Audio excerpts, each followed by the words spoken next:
તમે જોઈ રહ્યા છો ઈટીવી ભારત. નજર કરી આજના મહત્વના સમાચારો ઉપર.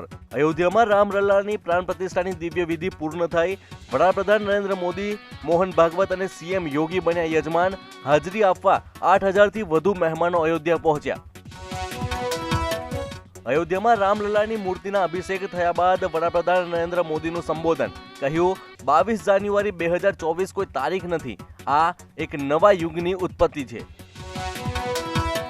બોલિવૂડથી લઈને સાઉથના સ્ટાર અયોધ્યામાં ભગવાન રામની પ્રાણ પ્રતિષ્ઠામાં પહોંચ્યા. દેશ વિદેશમાંથી અનેક ભાવિક ભક્તોએ આપી હાજરી.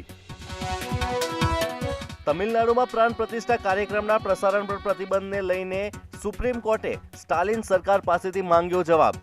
વરિષ્ઠ વકીલ અમિત આનંદ તિવારીએ કહ્યું, આ અરજી રાજકીય રીતે પ્રેરિત. રામલલ્લાના દર્શનને લઈને CR પાટીલનું વિશેષ આયોજન. દરેક લોકસભા બેઠક પરથી કાર સેવકોને અયોધ્યા ધામ લઈ જવા માટે વિશેષ ટ્રેનની વ્યવસ્થા. રાજકોટમાં નવનિર્મિત મલ્ટી લેવલ ફ્લાયઓવર બ્રિજને શ્રીરામ બ્રિજનું નામ અપાયું. ભાગવત કથાકાર શ્રી રમેશ ઓઝાના વરદ હસ્તે બ્રિજના નામકરણ તકતીનું અનાવરણ કરવામાં આવ્યું. ભુજના હૃદયસમા હમીરસર તળાવમાં રામલલ્લાએ નૌકા વિહાર કરી.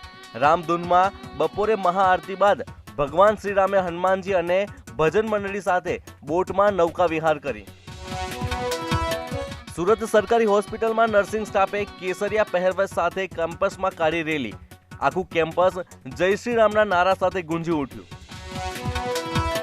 મોરબીમાં રામલલ્લાની ભવ્ય શોભાયાત્રા. હર્ષોલ્લાસ સાથે રામલલ્લાના આગમનના વધામણા કરાવ્યા. લગભગ દરેક ગામડાઓમાં અનેક કાર્યક્રમોની આયોજન. ધરમપુર શ્રીમદ રામચંદ્ર આશ્રમ ખાતે 3,000 ચોરસ ફૂટની ભવ્ય રંગોળીનું નિર્માણ કરવામાં આવ્યું. અયોધ્યા રામ મંદિરની કૃતિ રજૂ કરવામાં આવી. આસામના મંદિરમાં દર્શન કરતા અટકાવતા રાહુલ ગાંધી થયા ગુસ્સે.